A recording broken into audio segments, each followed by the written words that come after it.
So, as I said, this topic is mapping Israel-Palestine. I want to name just two things very quickly. One, which is that this is the topic we've been talking about, or two, in many other sessions, and hopefully we'll draw together some threads in this one. And the second thing that does need to be stated at the outset is that the conversation today is going to happen between a European Christian and an Israeli Jew, and that, of course, we are missing a Palestinian voice. And this happened because of logistical reasons and deep, abiding challenges in the way that things get constructed, but it is an ambition in future sessions to repair that gap. Okay. It is my pleasure to introduce Maayan Raveh, the academic director of the Haifa Laboratory for Religious Studies at the University of Haifa, and a Humboldt Fellow at the University of Frankfurt. Maayan. Hi. First of all, I'm so sorry that I'm not there with you. And I was really looking forward to coming to Boston. And reality is never, maybe the reality or in this point is exactly the starting point of this kind of talk. And I will say also that if we have any siren, I will have to leave for 10 minutes and come back. And that we are all here in my parents' house. So me and two more brothers and 6 children, because here we have a shelter. So hopefully it will be quiet here also in this regard. So I want to start and to say that when Dan approached me and asked me to talk about mapping Jewish-Christian relation from the point of view of Israel, of the Holy Land, if you like, I was struggling quite a lot about what should I say or how should I begin. And much of my struggle was because I wasn't sure I can understand myself what is bothering me, why I cannot use, I don't find the language and the discourse of interreligious or Jewish-Christian dialogue relevant enough, and sometimes not only not relevant, sometimes even problematic when we are trying to do this kind of dialogue here in our context, in the local context of Israeli Jews and local Christianity, Palestinian Christians. So I did what I do most of the time before I start, when I prepare a lecture, and I went to my very good friend, ChatGPT, and I asked him to find all the materials that he can find about Jewish-Christian relation. And we had a very interesting talk. Most of it wasn't new at all for me, but he finished by concluding that Jewish-Christian relation is the best example for interreligious dialogue that really had success. And that this success was with the ability to see the other from your own eyes. And I was thinking, going back to different times that I was part of Jewish-Christian dialogue group, or even in conversation in the field of Jewish-Christian relation. And I wonder if this kind of success is the same success that I'm looking for in our kind of dialogue, in our context. So I started with that, what do we mean when we say success of Jewish-Christian relation, right? So what is our goal? And maybe if we know our goals, we will know where can I fit my own context. So we can talk about mutual understanding, as we can see in Austriatate, about reduce of anti-Semitism, and also about coexistence, which we need to think about coexistence between whom and in what kind of context, right? So we'll go a little bit, I went back to the history of Jewish-Christian relation, and I'm sure you heard quite a lot about it until now, and with people who are much more experts than I am. But I want to talk about the way the discourse was framed. And because I think that's maybe the problem that I'm trying to deal with. So we're talking about a discourse, a dialogical discourse, starting after the rupture of World War II, right? And most of the time we will talk about post-Holocaust theology. So when the war itself, the violence, the tragedy of the war itself was a rupture enough in Western culture, and the Holocaust became, the sign of the most horrible thing that could happen because of stigma, because of racism, because of the hate of the other. And so the theology that was developed either by Jürgen Moltmann or Cardinal Metz, and then through others like Rutishauser, will be saying that we can no longer speak as if history irrelevant to faith. If something happened in history, we need to act. And then you have the very famous quote of Jürgen Moltmann that suffering injustice is like a knife in the heart, because a true Christian, a true believer in this developing theology is one who understands that the good gospel is the gospel of justice. It's about the gospel of equality, and fighting for in the name of the oppressed against the oppressor. And so, in a way, we started a new kind of discourse about justice. When many times I think that we can talk about the discourse about justice develop in the same time with the discourse about human rights. And so human rights and justice become a little bit replaceable. When we think about it from a theological point of view, well, we start talking about divine justice. That it means that the decision, if it's just or not, is or the place of the suffering is something that is very central in theology, in the way we should understand Christology and God nature in general. So there was created this kind of discourse that always starts from how should historical suffering be remembered and acknowledged? Who bear responsibility for past violence? And then how can historical injustice be repaired, right? And we have this structure that will be used later on in different kind of other subject or other topics around the world. So we'll have the post-colonial discourse, saying we have the rupture, the understanding of the wrongdoing of colonialism, and then we'll need to ask whose fault is it, and how can we repair it? The same way as the anti-racism movement or intersectional activism. And always we have the historical trauma and the need to repair it. But so in a way from that, then you can see we have developed of two theological responses, not to the same war or not to the same issue, but that was developed in the same time or parallel. And I'm not sure I'm struggling with deciding in my intuition, but maybe because as Israeli, I think everything is about us. I will say that post-Holocaust theology or the conversation about Holocaust in Christian theology started or was more vivid in the beginning and helped or opens doors for other post-colonial, liberation, contextual theology to use the same structure to rebuild their own contextual theology. That is, to find the injustice, the community of the suffering, the people who are oppressed, and then try and raise their voice against the oppressor. And in a way, when you think nowadays on Palestinian Christian theology, we'll talk about a very important liberation theology that talk about the conflict, the Israeli-Palestinian conflict.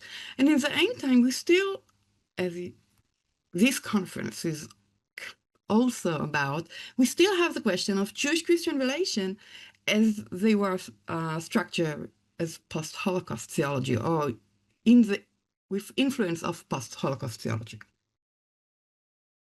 So,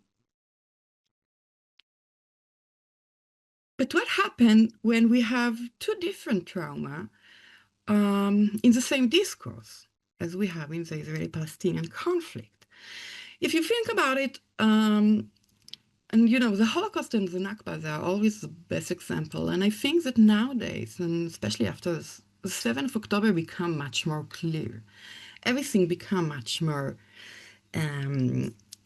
radical in a way, and each side see the 7th of October as, the turning point, the kairos point, for his own theology, for his own understanding of the people or the community trauma. And the discourse become that of either we will talk about the 7th of October as a terrible massacre that happened in Israel, or we'll talk about the 7th of October as the things that will lead to genocide of the Palestinian people in Gaza. We are talking about the same subject, but from two entirely different kinds of narratives. But the problem is that those two different narratives, when they approach to the global public world, trying to influence public view, they find they will talk with exactly the same discourse, with the same terminology. They are reusing the same terminology that started with post-Holocaust theology and post-colonial theology, with the same goal of asking who is the oppressed and who is the oppressor. So the question became many times in Jewish-Christian dialogue, and I think that a lot of us feel it, that we get stuck very, very, very, very early in the conversation. And I think that's a problem, the place where we'll get stuck, what we get stuck in. And what I found really interesting when I was trying to think about what I'm going to say today was to talk about justice, because we are talking about justice all the time. Justice became, as we saw, the main issue. Solving injustice, fighting against injustice, and justice as the main focus or idea of in many ways of religious thought in our modern 21st century life. And so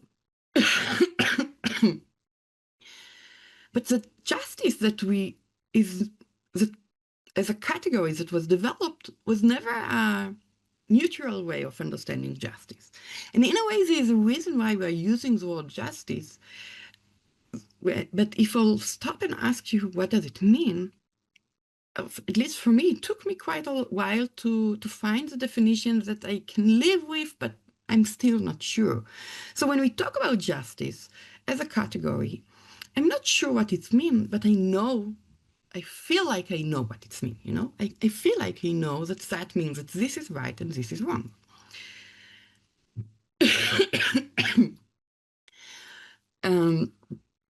But as we see in Christian theology that was developed in the end of the 20th century and the beginning of the 21st century, is that justice is never neutral. Justice is always with, or God is always with the sufferer, with the people who are suffer. And the people who are suffer, those suffer injustice. So as we say, you cannot do theology with your back turned to Auschwitz, the Cardinal Metzen, I think most recognizable quote. And again, the idea that we can find in South American religious theology is that God of the Bible is the God of the oppressed. Okay, so God is with the victim and with the oppressor. Justice, therefore, is not a natural concept. It is fundamentally interpreted from the standpoint of those who endure suffering. And in that way, when you're framing suffering in that way, that means that it's always in a way binary. So you have the oppressor and the oppressed, or the victim, right? And if we leave it in this binary way of looking of black and white, as good and evil, then we can also collide together all kind of different unjust and talk in their name. So we have the colliding of different struggle against injustice, because we can put them all together as either the global south or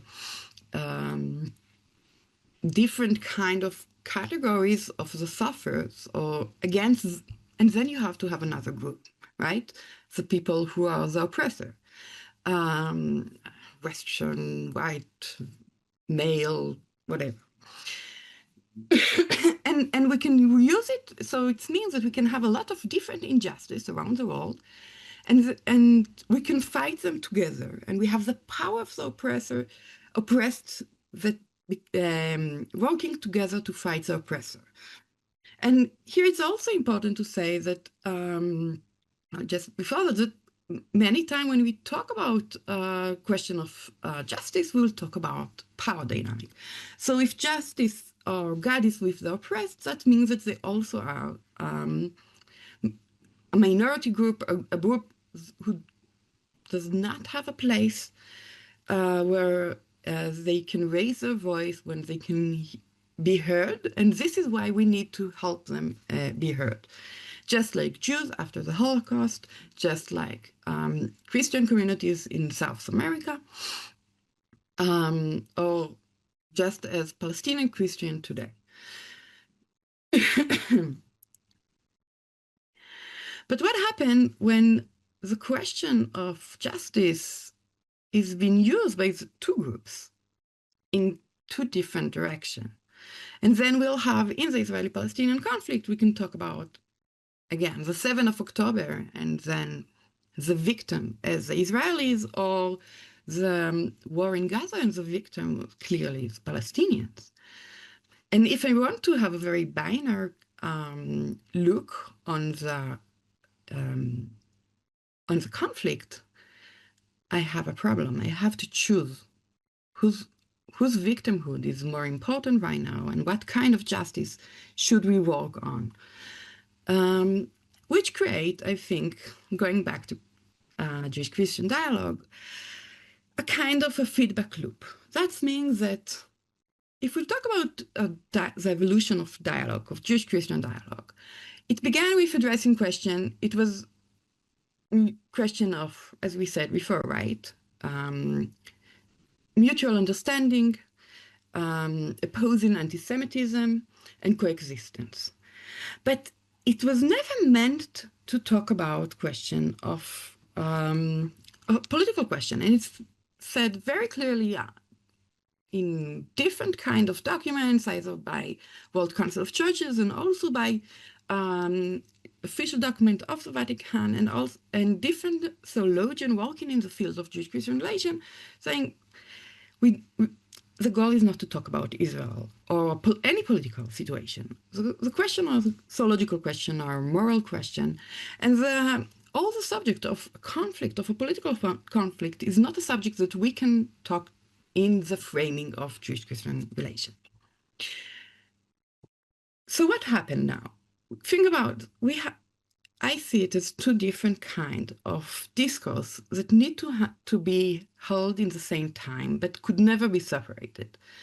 In a way, we have the global discourse of Jewish-Christian dialogue, which I think the conference is a very good representative of, asking how Christianity in general and Judaism in general can coexist. It's a very Western discourse, and it's very important for Jews in the diaspora in Europe or in United States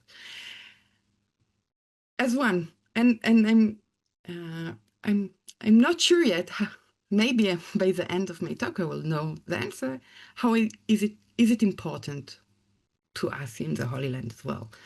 But I do know that in the same time we have a different, a parallel kind of dialogue, which will be between us here, so Israeli Jewish community and Palestinian Christian, or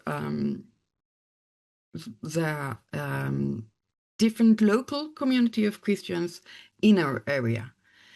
And we ask very different questions because mutual understanding could be very important, but we have so many obstacles to go before we'll get to this point. And we can, the question of fighting anti-Semitism or remembering the Holocaust is not so important in our context right now. And especially not when we talk about Palestinian Christian, where the context of the Holocaust, or as this rupture in history, is not their own. It's not part of the Christian, local Christian theology. The relation between Jews and Christians in our area was completely different as two minority groups under Muslim ruler, different Muslim rulers. So it's completely different context. And the goals are quite different, I think. Our goals right now in a dialogue that we're having right now in times of war, are to find a way to live together. You know, we don't have right now a lot of high expectation. And we are not talking about world peace, and we don't dare talking about peace in general. But I can ask Jews, Israeli Jews, and Palestinian Christians to come and meet together and think, how can they live together here in this context during the war? What do they need? Not only by meeting each other, but also what are the basic human needs that will help those communities to continue to live side by side, for the Christian communities to not collapse because of immigration, because of the numbers are going down, the reality on the ground is so difficult because of lack of support or any different kinds. So we have two parallel kind of discourse, and with different goals, I think. But the problem is that I think, as Ben said, because you couldn't ignore the question of Israel until now, is that the dialogue evaluation means that the dialogue begins addressing question it was not originally designed to answer. Jewish-Christian relation or Jewish-Christian dialogue started with saying we are not going to answer question about the legitimacy of the state of Israel as a political question, or who is right in this kind of a political conflict. And this is from the side of the global discourse. But in our local discourse of Jewish-Christian relation, when I come and speak to local clergy from the Catholic Church, we don't have a different kind of vocabulary or terminology that able us to create our own discourse. We need to go back to, to the history of Jewish-Christian relation. But that history does not have the terminology to speak our conflict, to deal with the questions that we need. This kind of history or discourse that was developed keep us fixed in trauma and tragedy, which is very relevant to half of us, but not relevant to the other half. And still things had changed during the last 70, 80 years. So in a way, I think that the dialogue is keep returning to bring up the question of the conflict, understanding that we cannot answer the question of who is right and are the Palestinian rights or are the Israelis' rights right now, because they become a question of very binary, right? You need to choose who are the oppressed and who are the oppressed. And I will show you in a minute how this kind of discourse will always get to a dead end, in my understanding. So I think that we can talk about this kind of dialogue conflict circle, right? So you had the Holocaust and bring post-Holocaust theology a way to understand dialogue differently, which led to Jewish-Christian dialogue, and to create a moral framework that shaping the way we're understanding the relation with Judaism, but also the way we relate to Israel. And then the Israeli-Palestinian conflict raised new question about what happened when the oppressed become powerful by himself. How can we understand Jewish-Christian relation now? And so the conflict reshapes the dialogue itself, but the dialogue don't have the tools to relate to this kind of question. And going back to my title, which is a dialogue that cannot speak its complexities. And I'll try to explain it also in a different way. So, as I say, the framework nowadays that we are working on with Christian-Jewish relation or dialogue is mostly focused on post-Holocaust moral framework, theological reconciliation, overcoming anti-Semitism, and at the same time the question of justice to the Palestinian, of talking about the undoing has been done by Israel, and many times the question will become the question of legitimacy. So either Israel has legitimacy to do whatever she does, or even to stay, or not. Is Israel, if we will frame Israel as a post-colonial state, now what?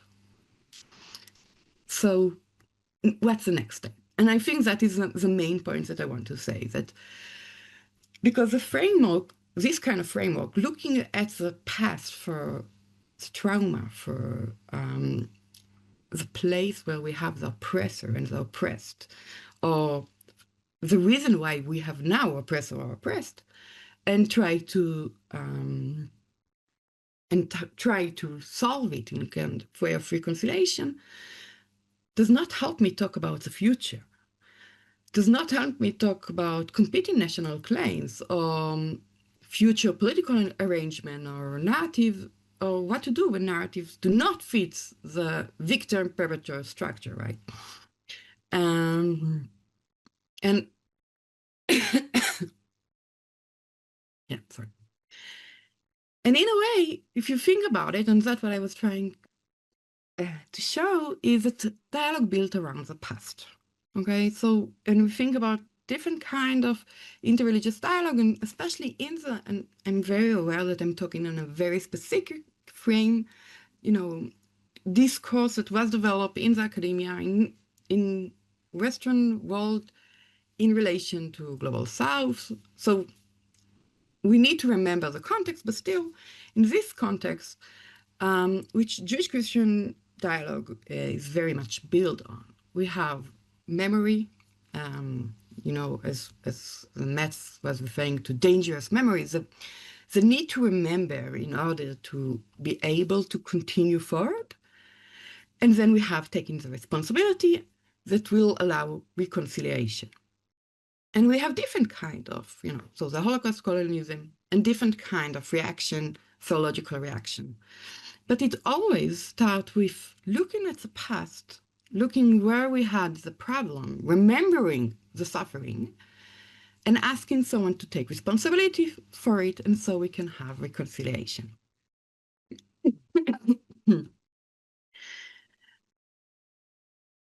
But in order to continue this frame of looking at the past, you need to be in a very specific place, which I think maybe we can say that the global discourse was in this kind of place in the 60s and the 70s, maybe in the 80s, 90s, or maybe it was never really.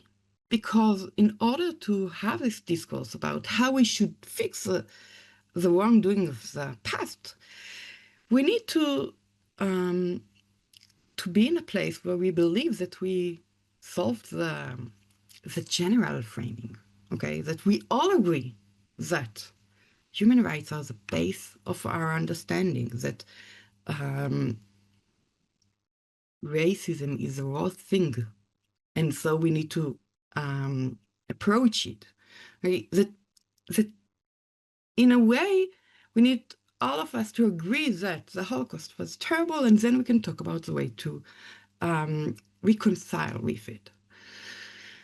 But what happened when we don't agree? We don't agree about what are the wrongdoing, or what is the starting point of the conversation. What happened when we only look on what is the right starting point of the conversation, not in the end, again and again, not getting to the place where I need us to be, at least in my own context, where we talk about the future, not looking at the past and trying to reconcile with it, but trying and imagine different kind of future. And in that regard, I think that the question of language and discourse is very important, and the boundaries of the Jewish-Christian dialogue discourse is very important, because I've been in a lot of different kind of dialogue meeting, which all got to the same dead end. And the same dead end went, and I put all the terrible words at great dead ends, right? Because the dead end started when I would go and claim that something a Palestinian Christian said was anti-Semitic. Anti-Semitic is not only saying it's against Jews, it's already declaring who is right and who is wrong. If I say that this and this kind of theology is anti-Semitic, I'm saying, well, they are not part of the border of the game, right? Or the border of a discourse. It's something that you cannot say, and we are not continuing the conversation because we already finished it. In the same way, I'm sure that the word genocide that everybody was trying to avoid, I guess, is exactly the same kind of category when you put upon something.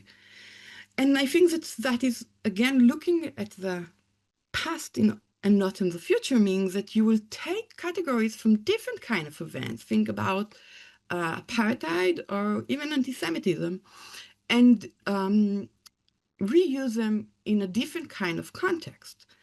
Even though it's obviously not the same context, even though it obviously nothing can be set exactly the same category, but by using this category, by using past categories that we already know who is right and who is wrong by them, I can stop the conversation. I can fight for who is right, about whose narrative, who has the right narrative, and who I should support or protest against, right?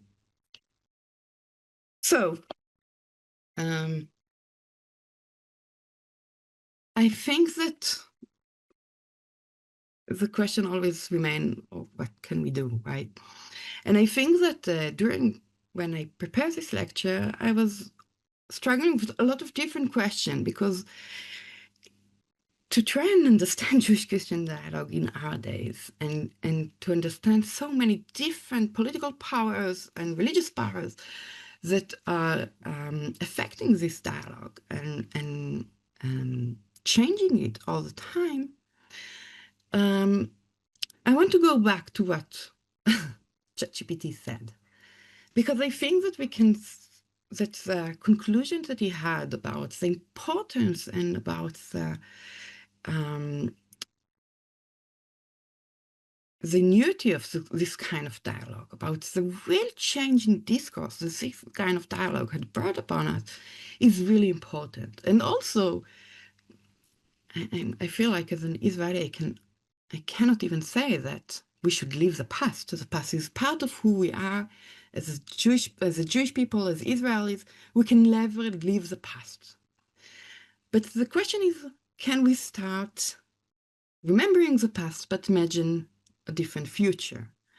And so I think that from my context, what we need is to create new categories, or in a way, to try and stop being dependent on global discourse of Jewish-Christian relation in order to have our own discourse of the way we will live together in this land.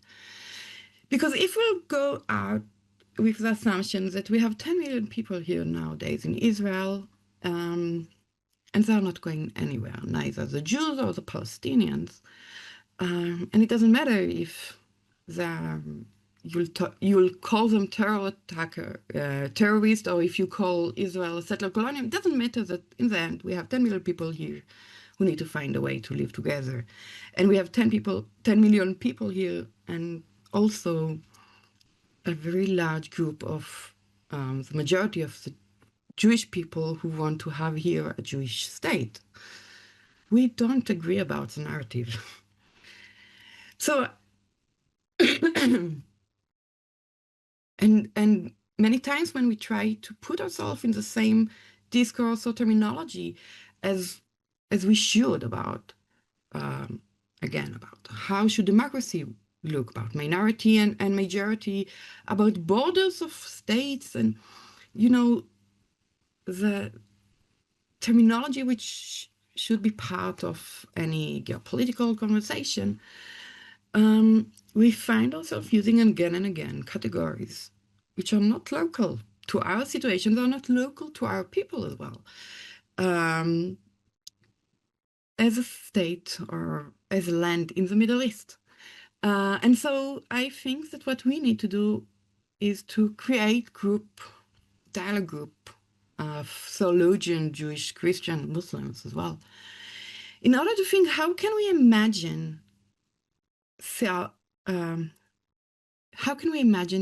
the future in a way of thinking about modern theology of hope? Can we imagine a better future together, which means that we don't have to, in the end, agree about past wrong. We can keep them and have them as part of our identity. But we can hold mutable traumas without collapsing in a way, and also without having to put upon the weight of other people's trauma and other people's struggle over our own conflict. And I will finish by saying that you could say that it's very either naive or for an Israeli to say that, because in our situation, in many conferences, I won't be even allowed to speak as an Israeli, as someone who's part of the Israeli system because of Israeli academia.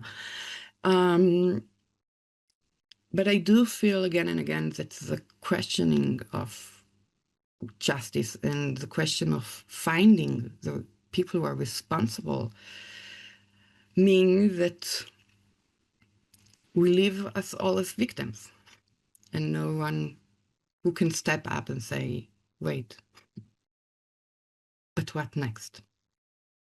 Thank you.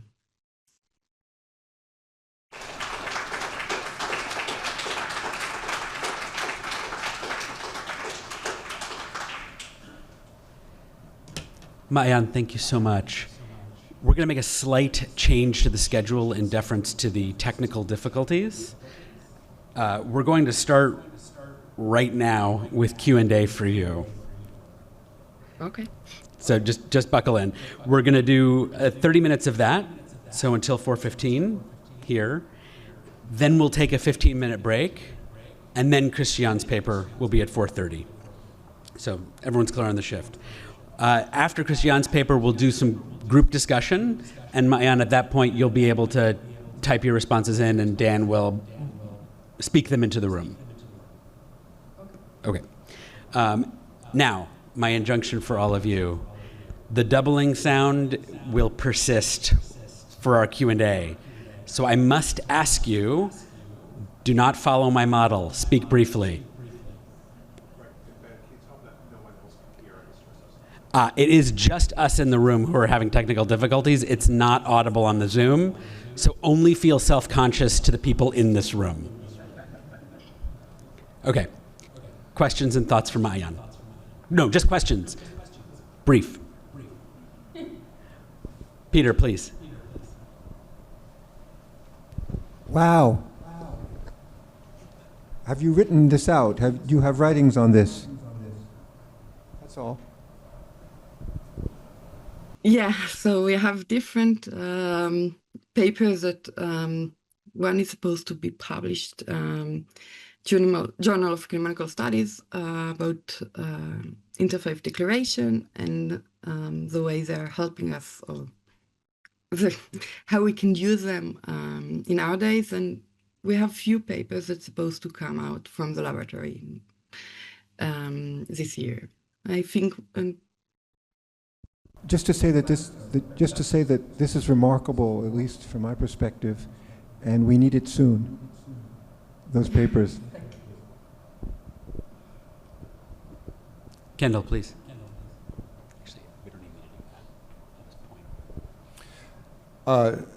Thank you very much. My question is, as complex as your story is, you raised a final complexity at the very end when you mentioned Islam and Muslims as part of this. And I wonder how they might figure in the story you just told if they were to occupy a larger place in the story you just told. I think in a way that when we add the Muslim side to interreligious dialogue concerning the conflict, sometimes it frees us from a very, framed Western discourse of Jewish-Christian relation. And I think that is a very good beginning of a local kind of discourse, which doesn't have the entire world focusing on a conflict, trying to decide who they should support, who is right or who is wrong, or adding their own theology to the conflict, which I think is one of our biggest challenges. And sometimes I want to go and ask people around the Christian world and in general, can you stop trying and help us, please? Because we don't need your theology or the way you struggle with your theology is another part of our dialogue with our neighbors, with the people who are living here with us. And a lot of the dialogues that we are trying to create in the Holy Land is getting, again, to this dead end because of theology who was not raised from grassroots communities. It's not what, but that is rephrased to Christian world in general, to the global world. And so again, I think here for local context, the Muslims who are not part of shared the Judeo-Christian tradition help us to also free ourselves from the Judeo-Christian tradition. We have a question from Zoom, and then Christian.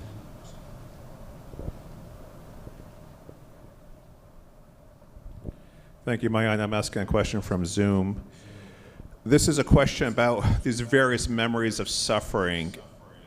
And the question here is how to also include the narrative of Jews of Arab lands into these narratives. I think there's often a sense that is a community that's overlooked in this conversation in Israeli-Palestinian relations, and also in how Christians and Jews talk about their collective experiences. I didn't, right? Well, how would that be integrated into the conversation that you're proposing today? Okay. So I think it's great because here we have again questions of hierarchy of suffering, right? And the idea that the Holocaust, as we always put it in the highest place. So also in Israeli culture, many times when you talk about injustice, when you talk about the place of suffering, you'll talk about the Holocaust. And a lot of the local, sporadic Mizrahi Jewish communities who came from different history was asking to have their own tragedy and suffering within the conversation. So it's true, but part of what I was trying to say is exactly that I think that in the end, we have different kind of places of suffering, and I can add them as well, and I can have a very big list on the wall if you want. So it will be written in stone, all the suffering of everyone. And then let me talk about the future, please.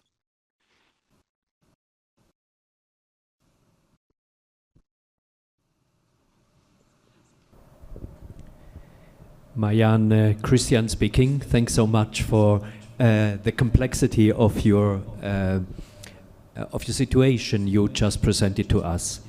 I have two questions. One question is about the Christians. They are a very small minority. And you have the Western Christians, the churches from the States, from Europe. Then you have the Greek Orthodox, the Maronite, the Christians, really local. Is the dialogue between them, or who is in the dialogue? And is there a dialogue between them? And how does this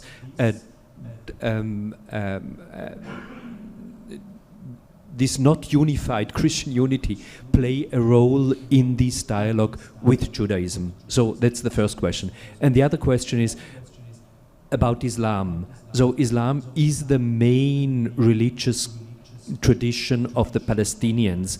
Is there a Christian Muslim and a Jewish Muslim dialogue helping you to find solutions and new categories or not? Or how do you see the contribution of these dialogue groups?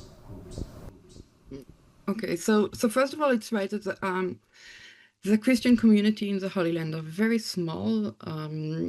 The local Christian communities, and will most of the time speak about 100, 150 and 160,000 Christian, both in the Holy Land, and they're very, very divided.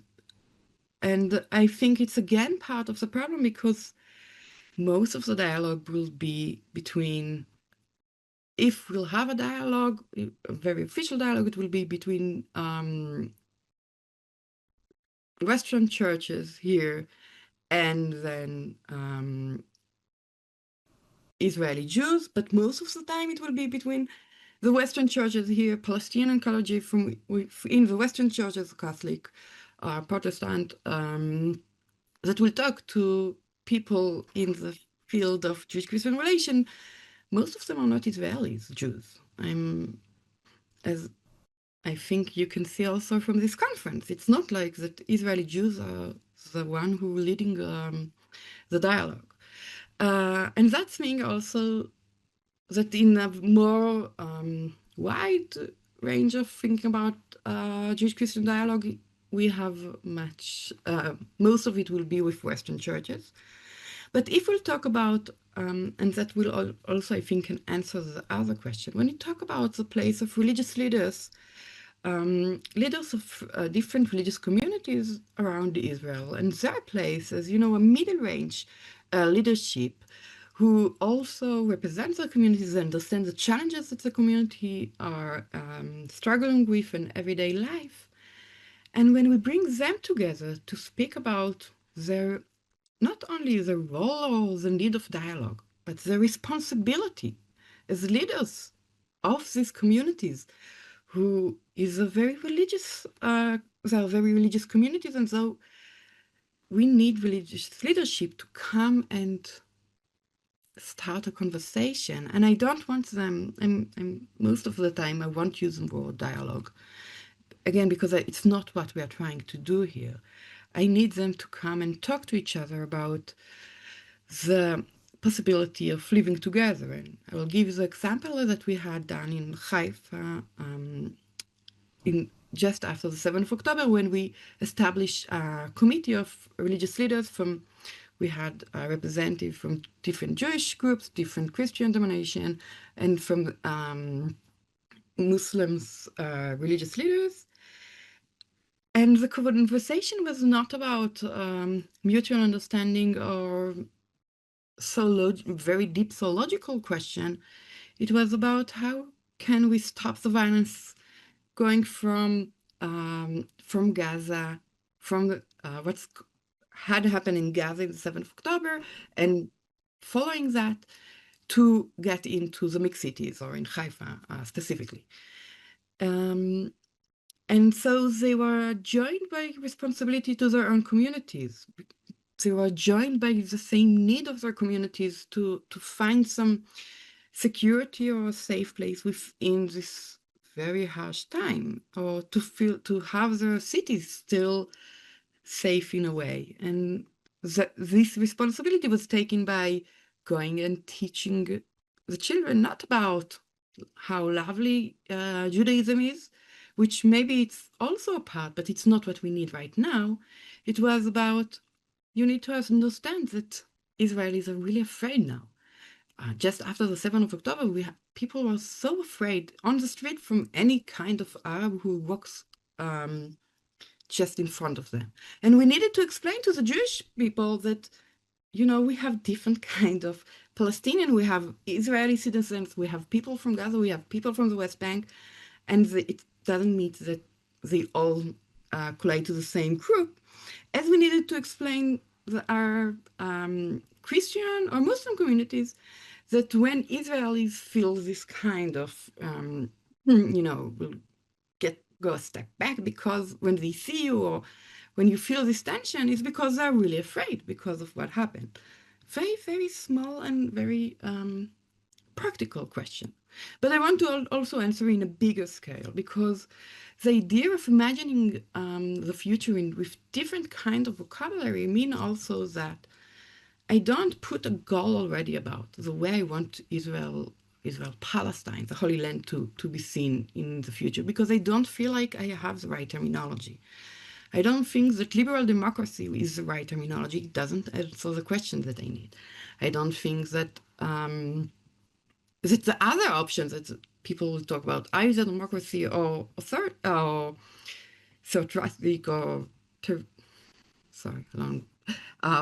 you know, totalitarianism, that we only have two options. And I think that, and sometimes we are also going against the idea of pluralism, liberalism, just as I said before, because of what they stand for. And for many people I know in Israel, liberalism, or even peace building, the idea of peace building, has a hidden agenda of secularism, which they don't want to. They want to fight for Israel as a Jewish state.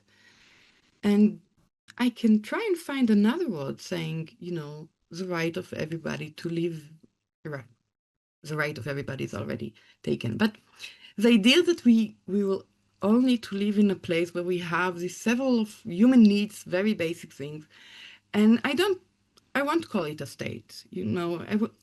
Use your religious imagination, use your different theological categories to open and widen the way we think about the solution. So we won't be afraid of solutions that are already ready-made. It could be our own solution coming from our own context, because we are not a Western country. I'm sorry to say that to the Israelis. And we need our own terminology. And in the end, I really believe that in the end, if you'll go from grassroots and start and open the new discourse, you will get to the same solution. You can get in the end, we'll have an amazing liberal democracy, but we don't have to call it that way. And that means that we can believe in that because we create it ourselves. I'm not sure if it answers the question.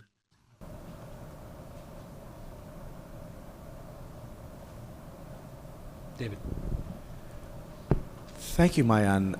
You made a compelling case that the questions of Jewish-Christian dialogue are the wrong questions for your context, that some of the answers, some of the theologies that have emerged through that are more distracting than helpful. And what I think I just heard you say is that the methods you're using for the kind of discourse you're constructing aren't the methods that have historically been used in Jewish-Christian dialogue as it emerged in Europe and North America over the last 60 or so years. What then are the connections between what you're doing and classic Jewish-Christian dialogue? Is there reason to connect the two as opposed to saying, we are building something new for our local needs? That's not that. So I think that, in the end, I think that what I want to say is that we are building something new for our own need, which is not easy to say because the conflict is being discussed everywhere, right? And Jewish-Christian relations are being, the ability to talk about Jewish-Christian relation without referring to the conflict is also problematic. So I think in a way, the connection is more for the global discourse than for us. But I will say as well that we are being, stuck in this framing for a very long time. So whenever we'll start, and many of interreligious dialogue initiatives in general are being funded by Western organization, and all are being with collaboration with different kind of those amazing organization, as we can see in this conference, that already built try to build the framing of the dialogue, the questioning that we are asking. And it's not so much that we are, as from the Jewish Israeli side, that is had to apply this kind of framework, but our partners from the Catholic Church or from different Protestant churches. And I will say again that the Orthodox Church is a different story because the Orthodox Church did not do this transmission of talking about political theology or asking questions about justice or injustice in our everyday contextual life. So they still very much separate those questions, and in the same way that Jewish-Christian relation with the Orthodox Church is very different. But just a few months ago, when I met also Christian in a conference on Tour, 60 years for Nostra Aetate, I was having a conversation with a very good colleague of mine who is a priest in the Catholic Church. And I asked him, what do you think when you hear, we had 2 days of conference on Nostra Aetate, and he is a representative of the local communities. And we didn't talk about anything that was relevant to his own community. And the way the church remember or don't remember the Holocaust, or the way the relation with Judaism was involved and with the state of Israel is not only not really relevant to his community, but it's also something that's seen as a threat to his community. So if this is our starting point, we need to And many times it will stay there because they are official representative of the Catholic Church or different kind of churches. And sometimes it will stay there also because they are not really talking to us and we are not really talking to them. We are all talking to the people we think have power to influence the situation. And this is in Jewish-Christian relation, it's the Western Christian world or American Jews. Maybe they have money.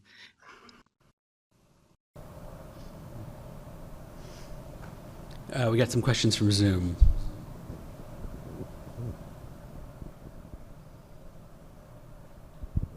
Maayan, I think this is following up with what you were just talking about. So we have the importance of paying attention to the grassroots local dialogue on the ground in the Holy Land. And then we have this reality of theology that doesn't really always attend to the grassroots of the local. But the two have to be in some kind of conversation is what you're saying, that the people who care about Nostra Aetate also have to attend to the realities of, say, the Greek Orthodox community living on the ground there. So what's the way of having that conversation between these two kinds of discourse, the local discourse and the theological discourse that's global in nature, or perhaps European, North American oriented in nature? So I think that in the way you phrase the question, or was phrased in the Zoom, I don't know, it's exactly showing the problem. I think it's quite amazing that we have theology, which is post-Holocaust theology, right, global, and then we have grassroots. But isn't post-Holocaust theology also a contextual grassroots theology? And why is it more theology than the need of the local people here? The need of local people here in South America to have their own way of reacting to hatred within the society? And the answer is because global discourse is being always phrased, right? And this is a little bit, again, the same process of having looking at from a critical point of view on the discourse and trying to change it, that led to post-Holocaust theology, that led to post-colonial theology. But in a way, I think that post-colonial and post-Holocaust theology all left us in a very colonial area where we speak to the people with power. And when we define theology in one context, that is the context of the Western world of Europe and North America, and everything else need to find a way to become relevant to the real theology or to the big theology. I don't see, I'm not sure how to solve that, but I do think that part of the problem is with the definition of theology.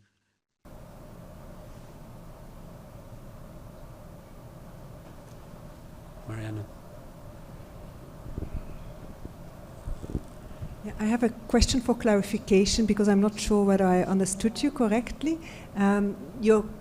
Towards the end, you made a plea or an argument, I think, for the need to develop your own categories that speak to your context, and push back a little bit to importing, this is my word, that's not the word you used, categories that really come from the West and do not do justice to your context. And did I get it right that you said, well, for example, the categories of genocide, colonial settlerism are categories that you feel that are not helpful? Did I get that right, or it was difficult to follow? Sorry. I feel like it's a trap, but yes, I think that exactly the way that genocide, it's when you read about talking about Israel as genocide, and then we'll go and you'll go and you get yourself into conversation about the juridical definition of genocide, Or is it really genocide as the Holocaust is? Or just to say it's a genocide, meaning that is the worst things, and in definition, right? By definition, you need to stop everything and intervene. And I think that many times when you put those categories that already have genocide specifically in the context of the conflict and the Holocaust, it's very obvious that it came with a very big baggage of the way you understand the world. And it will lead us to a conversation of, is this category is right enough to define what happened? But why can I find a category to define what happened without using earlier categories that already have this, that will bring us again to the same question, to the same loop of right and wrong, or in this saying that I can say, talk about the catastrophe and tragedy and of the population in Gaza, and I can talk about it and give it the respectful place it needs without starting a conversation about terminology. And I think it's really in the same way that I don't think that we can use anti-Semitism whenever it comes to question about Israel, especially not from whenever it comes from Muslims talking about anti-Semitism against Israel. When you bring the history of anti-Semitism, of European anti-Semitism and the Holocaust, and put it upon the Muslim context, who don't bear the same history, right?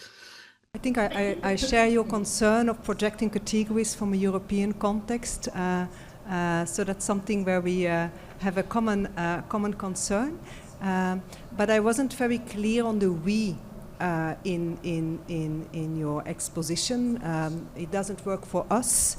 That was not very clear, because if I speak to Palestinians and to Gazans, genocide is very much close to what they are experiencing, and colonial settlerism too.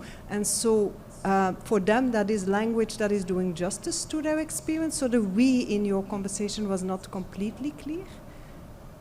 Okay, so I think that the conversation about settler colonial or genocide is not a conversation within Israel, Palestine, different communities. I don't think also that when you hear different Palestinians speak to each other, that they will use this kind of terminology.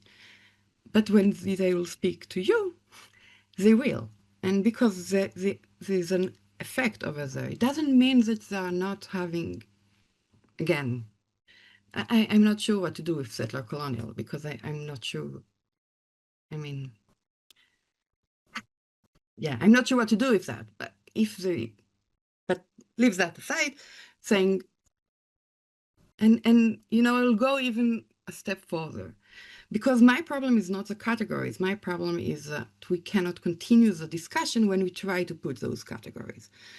And I will give you an example of when I was trying with a colleague of mine, a Palestinian colleague of mine, to write a letter for different theologians in Europe, asking them to not come and solve our conflict or decide who is right or wrong, and also not do the theological thinking by themselves, but to help us find a place for us to convene between ourselves in a safe place between different theologians.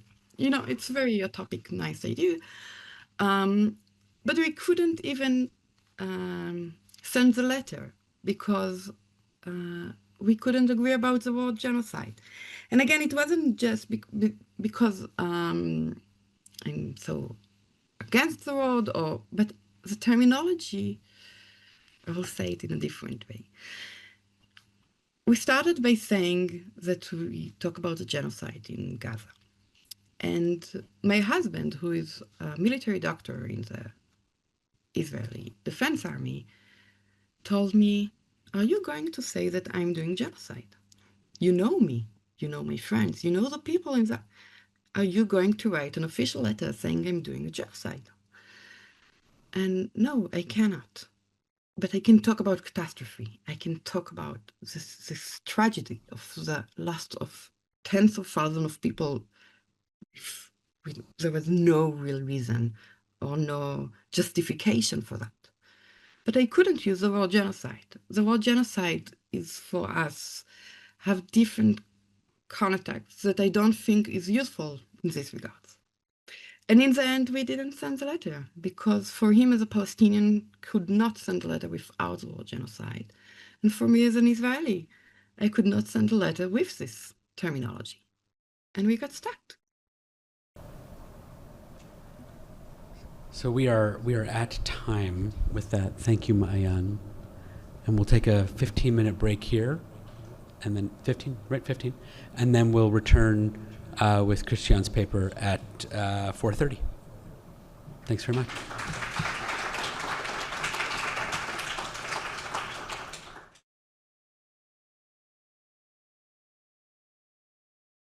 Romans, Galatians, please come return to us. We are going to resume. There is only, yes, please do not be less intimidated just because there's now only one of me. Please be as intimidated as you were before, which I presume is not at all. Fabulous. Welcome back. It is my pleasure now to, hold on one second.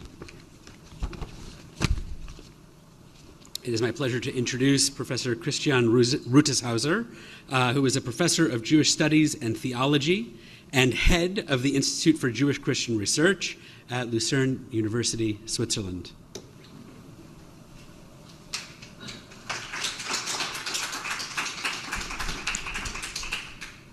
Good evening to everybody. Thanks so much to the team of Boston College to organize this conference. I'm really touched by the quality of papers we already heard up to now, and to the range of topics we are just going into mapping. I will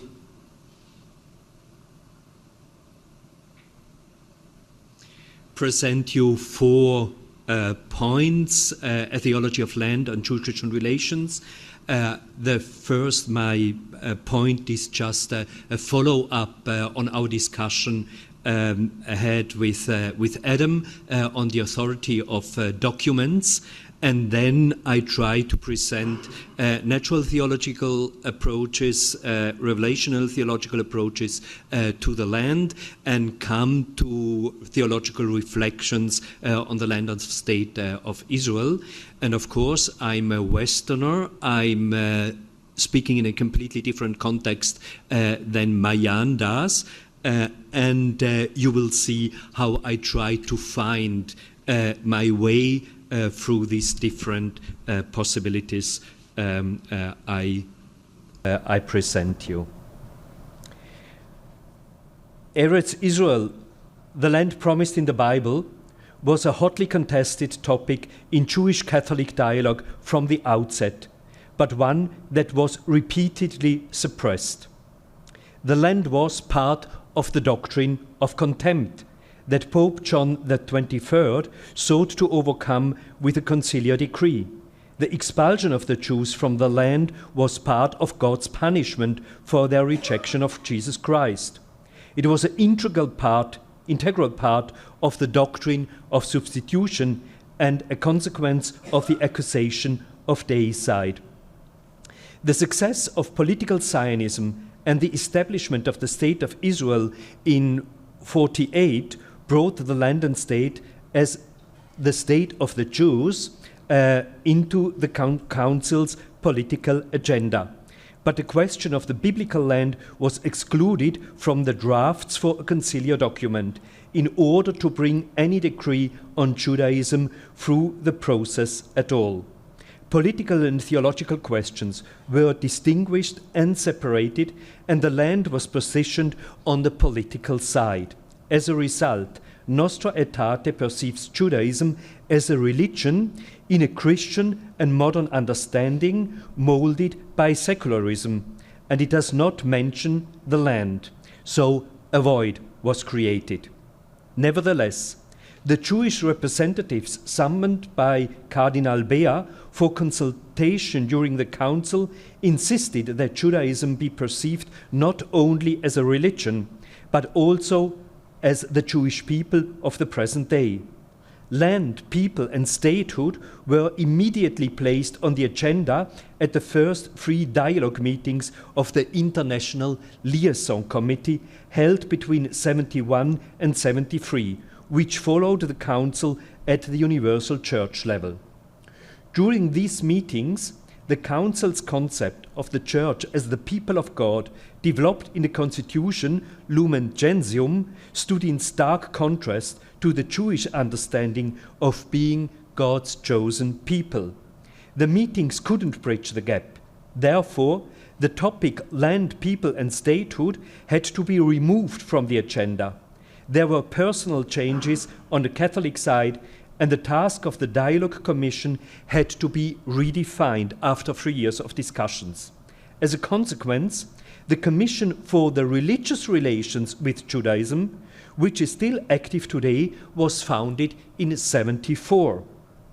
The guidelines for the implementation of Nostra Aetate from December of the same year also emphasizes that Christians should strive, I quote, to understand better the fundamental components of the religious traditions of Judaism and to learn what features are essential to the lived religious reality of Jews according to their own understanding, end of quote. Looking at the level of the bishops' conferences, which were tasked with renewing Jewish-Catholic relations after the Council, we can say that the question of the land was not central, but it was raised. Above all, the French bishops wrote in their 73 document on Judaism that Christians must consider the continued existence of the Jewish people, which includes, I quote, the gathering of the part of the Jewish people in the land of the Bible, end of quote. They speak of the diaspora existence of the Jews and their return to the land of Israel as a historic process. On the one hand, the Jewish self-definition must be taken into account. On the other hand, the text asks whether Zionism should not be seen as one of the ways of God's justice for the Jewish people. And I continue to quote, thus, the search for unity that Judaism is undertaking today cannot be unrelated to God's plan of salvation, end of quote. The American and Brazilian bishops also expressed themselves sympathetically in a biblical theological manner on Zionism. Different theologians spoke of the ingathering of the Jewish people. Österreicher called it a beacon of God's faithfulness to the Jewish people. Musner, a sign of hope. Jacques Maritain, a symbol of the unrevoked covenant. And Daniel Ruweisen spoke of the ongoing history of salvation. In 1985, the Vatican intervened in the discussion about the land and state of Israel with the guidelines on the correct representation of Jews and Judaism in the preaching and catechesis of the Catholic Church. I quote, "The history of Israel did not end in the year 70. It will continue, especially in a numerous diaspora, which allows Israel to bear witness to its faithfulness to the one God throughout the world, often in a heroic manner, and to glorify Him in the presence of all the living, while preserving the memory of the land and their fathers in the heart of their hopes. Christians are called to understand this religious bond, which is deeply rooted in the biblical tradition. However, they should not adopt a particular religious interpretation of this relationship. As for the existence and political decisions of the State of Israel, they must be considered from a perspective that is not religious in itself, but rather based on the general principles of international law. The continued existence of the State of Israel is a historical fact and a sign in God's plan that requires interpretation." End of quote. The text emphasizes the separation of politics and religion with regard to the question on the land of State of Israel. On this presumption, the Holy See established diplomatic relationship with the State of Israel in 1993 as a subject of international law. The Vatican signed a basic treatment in full accordance with the international law and its customs. In the dialogue of the Commission for Religious Relations with Judaism, as in Catholic theology in general, the subject of the land remains effectively excluded. Only in 2015, when the Vatican published "For the Gifts and the Callings of God are Irrevocable" and omitted the topic of land again and faced criticism by Jewish dialogue partners, that a broader theological debate spread among Catholic theologians. There are three main reasons why Catholic theology must address the question of the land, in my opinion. First, even if it makes sense for the Vatican to distinguish between religious relations with Judaism and political relations with the State of Israel, and even if the Church recognizes the modern differentiation of society and autonomy of the political realm, theology must reflect all areas of reality. Zionism and the State of Israel call for a public and a political theology of what kind soever. Second, as stated at the outset, the land promised in the Bible and the expulsion of the Jewish people have always been part of anti-Jewish Catholic theology. The Jewish diaspora was a sign of God's rejection of the Jewish people. Therefore, theology of the land represents the other side of the coin of a diaspora theology. No theology of the land without theology of diaspora. This is precisely what the Vatican calls for when it states, I quote again, "The continued existence of Israel is a historical fact and a sign in God's plan that requires interpretation." Pope Emeritus Benedict avoids this task when he writes in his essay in 2018 that the time of the history means diaspora existence for the Jewish people, and he understands the State of Israel only in secular terms. Third, the Old Testament is an integral part of the Christian Bible, and the promise of the land plays a central role in this.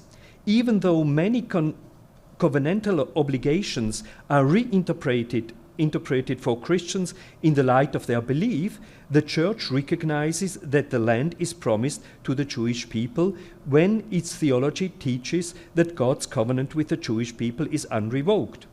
In addition, Church documents repeatedly call for learning from Jewish textual interpretation, which attaches indispensable importance to the land. In summary, the necessity of a public and political theology, an adapted theology of history in relation to Judaism, as well as the teaching of the unrevoked covenant, call for a theology that deals with the land and the State of Israel. And so I come to the second point, to different attempts to do it, and I start with the natural law perspective. Natural law thinking has shaped Catholic theology for centuries. Therefore, Thomas Joseph White, for example, legitimizes the State of Israel based on natural law. He rejects a biblical promise of the land to the Jewish people according to divine right. He argues that there is no Catholic tradition to support this. Furthermore, he states that it is controversial which part of the Old Covenant are still valid from a Christian perspective. He continues that the promise of the land was given for the fulfillment of the Torah and the temple service at its core. How such a promise could be implemented politically today would also be controversial among religious Jews. In addition, the theological argument for the State of Israel could not be justified from the New Testament either. Rather, Wright continues, according to traditional Catholic teaching, a state is justified if there is a common culture and common history, a legal tradition, a governmental structure, and a contiguous territory. This justification for the State of Israel would be sufficient. This reasoning also would not contradict all the New Testament theology or the theology of Judaism after the Council. For White, the framework of natural theology and international law is sufficient so that Christians and Jews could live according to biblical spirituality and prophetic vision. Such a natural theology, which White justifies the State of Israel, would have to be applied to the Palestinian people as well. A two-state solution could be legitimated by this kind of thinking. That's the Vatican position. But it does not take seriously the historical and biblical findings that the same territory is claimed by two people. Natural and divine claims overlap, leading to conflict, social injustice, and violence.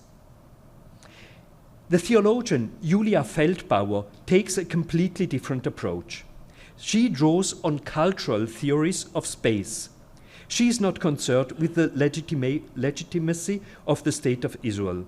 She wants to describe the land as a social space, not only as a geographical space and a container. Rather, she states that with Michel de Certeau, space is created performatively through actions and relationships. It can take the function of a heterotopia, she goes back to Michel Foucault, which represent an alternative to normal social space.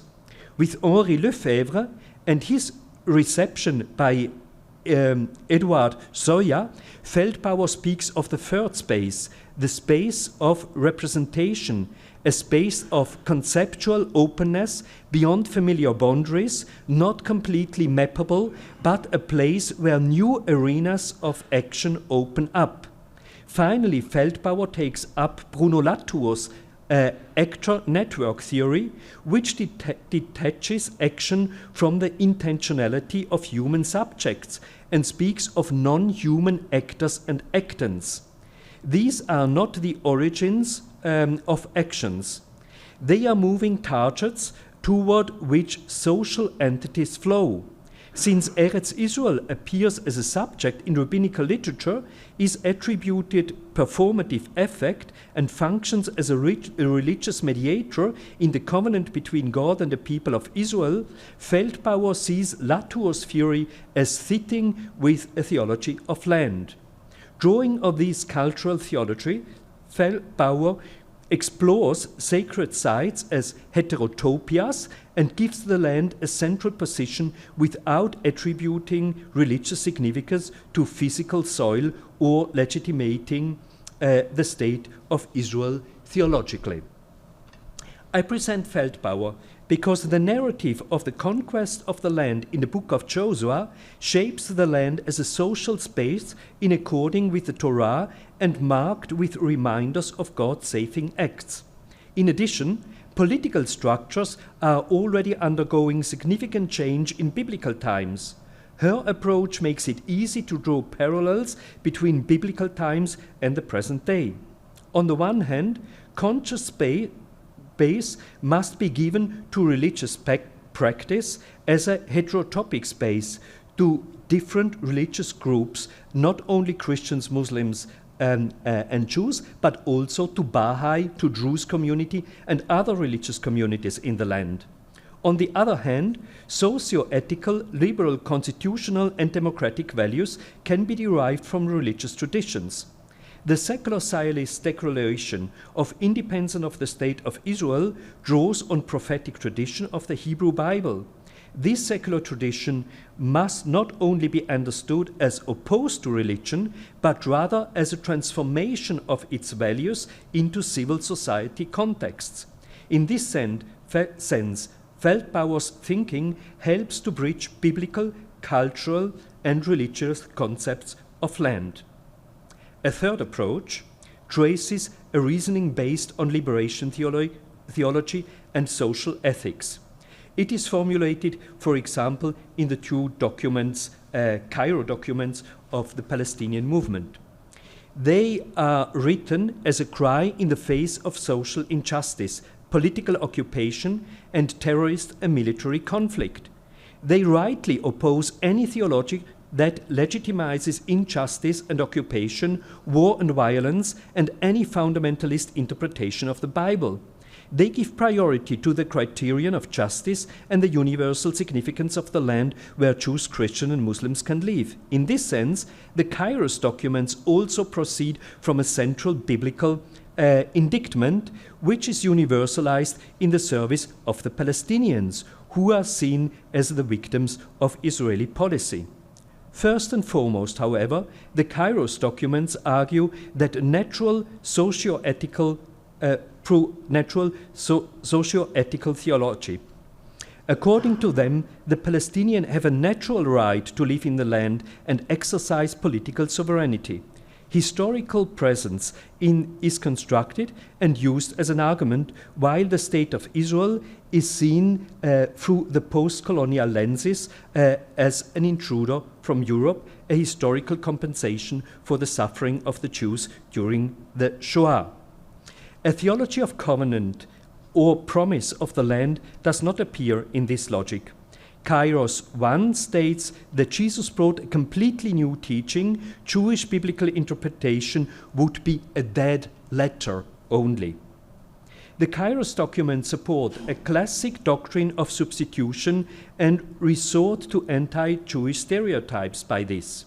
While the focus in Kairos 1 is on the theological rejection of concrete injustice, Kairos 2 is written under the shock of the Gaza war and the militant settler movement. It radicalizes the first statement by describing all Zionism as genocidal, claiming that only economic interests are behind Israeli interests and that Palestinians, even in the state of Israel, suffer only injustice. As Christians who see themselves in the tradition of the early church, the authors reject any dialogue with Zionists and demand it to be distinguished from dialogue with Jews. Jewish political self-determination is partly rejected. There is no reverence to their understanding of the Hebrew Bible. The approaches I presented here under the heading of natural theology, with their strengths and with their weaknesses, could be adopted by any cultural, social, and political conflict. A revelational theological perspective must be added without a descent into biblicism. Rather, in keeping with Catholic tradition, I would like to mediate biblical and natural theology. And so I come to my third section. I would like to start in this chapter with the question, what does the Bible itself say about the land?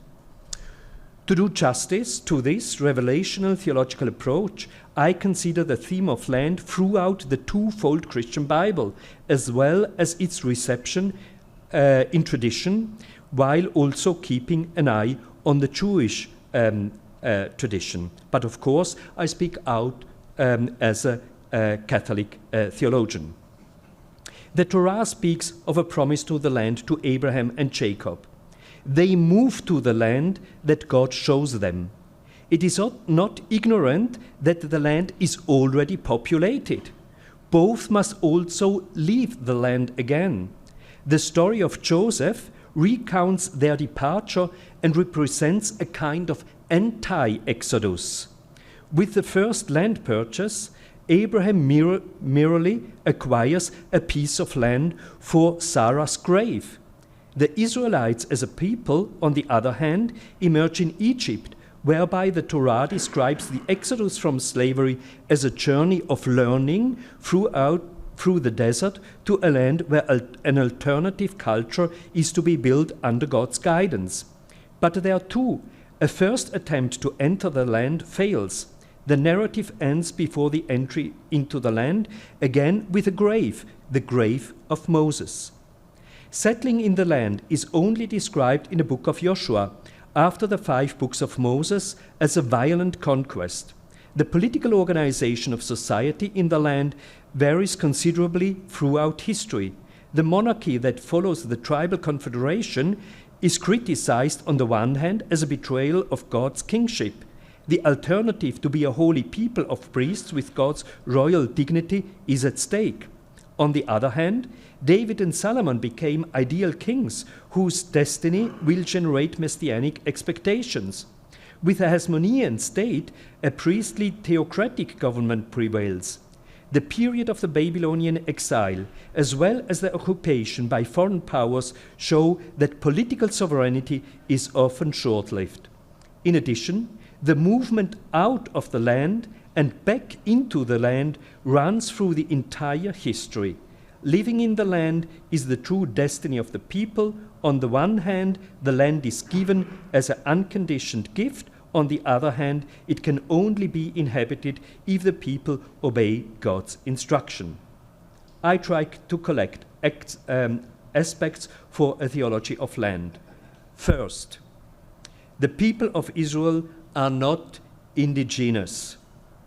God leads the Israelites to a land that already has a population. Biblical land theology is certainly not a blood and soil theology.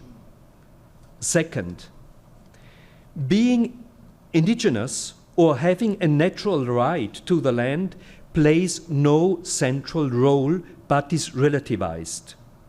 Third, the Israelites receive the land as a loan. God remains the actual owner.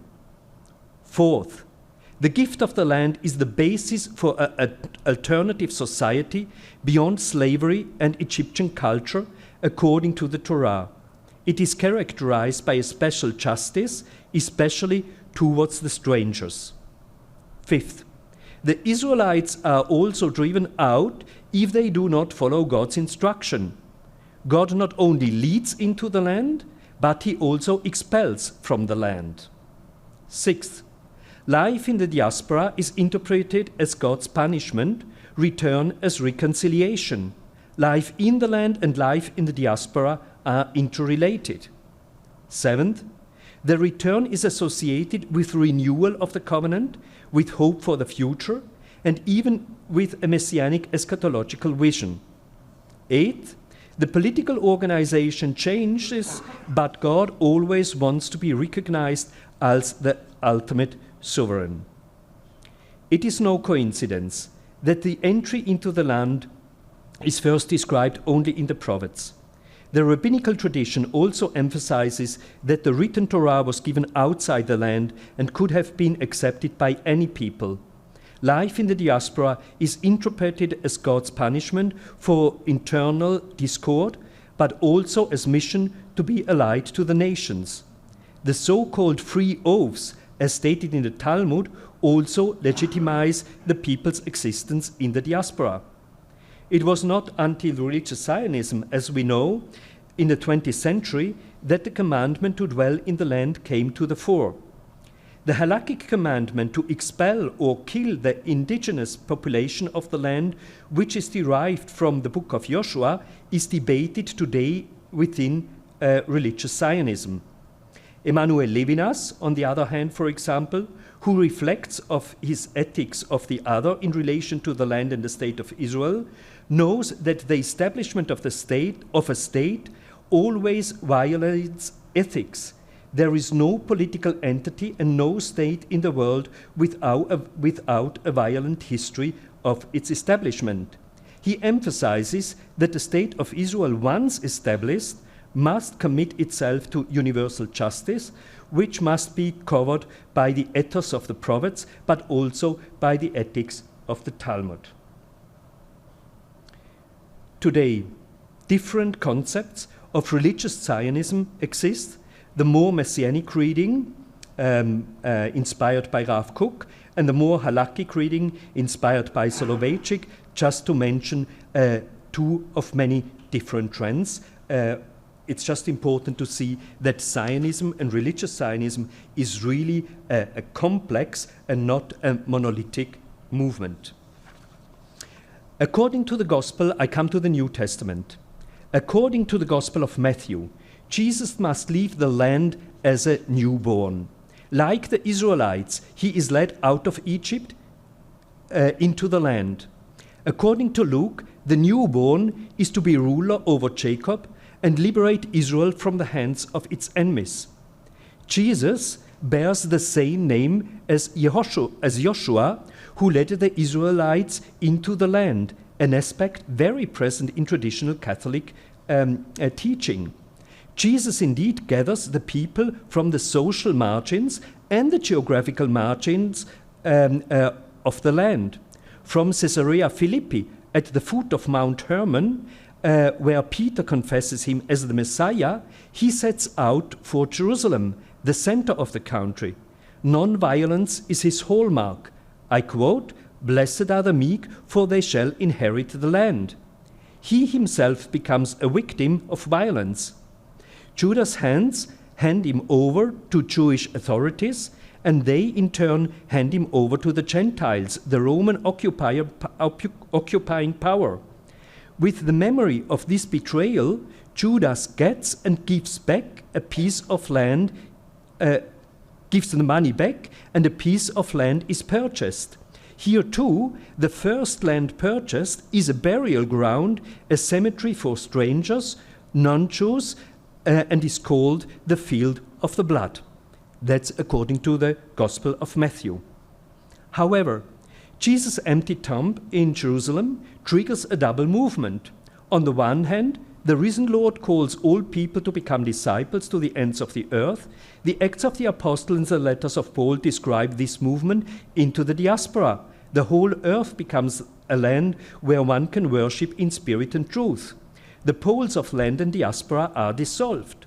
When Paul declares the Gentile Christians to be descendants of Abraham, he conspicuously does not mention the promise of the land made to him.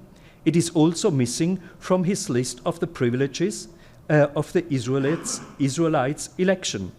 But the Paulinian communities in Asia Minor again collect money for Jerusalem. They remain attached to the city and to the land. On the other hand, heaven becomes the true home of believers. According to the letter of the Hebrews, the temple liturgy of Yom Kippur is celebrated by the risen Lord in the heaven. However, the heavenly Jerusalem, whose vision concludes the Christian Bible, descends from heaven to earthly Jerusalem at the end of time. If the Bible began with the Garden of Eden, it ends with a Jerusalem reshaped by the heavenly one. That's the all-over canonical narrative. In the early church, the promise of the land became meaningless. Land now meant the whole earth, or rather, it was transformed to the afterlife or to the soul of the believer. Origen wrote, I quote, "I do not seek a holy place on earth, but in my heart the holy place is the pure soul." However, from the 4th century onwards, there was a return to the history of salvation. The land is now covered with holy sites commemorating the history of salvation. The imperial councils of Nicaea, Constantinople, Chalcedon, and Ephesus lead to churches being built in the corresponding places in the land to celebrate the newly formulated faith. A sacred landscape and a holy land at this moment only emerges at the time, with Jerusalem and the empty tomb of Jesus at its center. In the centuries that follows, in late antiquity and the Middle Ages, the Church of the Holy Sepulchre inspired Christian faith practice throughout the world in 3 ways. First, where martyrs died in the footsteps of Christ, churches were built over their graves, altars were established, molded on the Church of the Holy Sepulchre. Second, a tradition of pilgrimage to the Holy Land developed. Pilgrims took mementos and relics home with them, even building replicas of the Holy Sepulchre in their homes. And third, after the Crusades recaptured Jerusalem from the Muslims and then lost it again, both the early and the heavenly Jerusalem find new representation in the Gothic cathedrals of Europe with their stained glass windows as symbols of the heavenly Jerusalem. So I just want to recall the whole Christian theology, how it is really linked to the Holy Land. Finally, to come to my fourth and last point, how can we make out of this tradition a kind of theology of land? And I want to present some theological reflections. Reflecting on the land and the state of Israel, attention must be paid to the Holy Scriptures and church teaching as well, and to natural law, social ethics, cultural and political standards, and international law.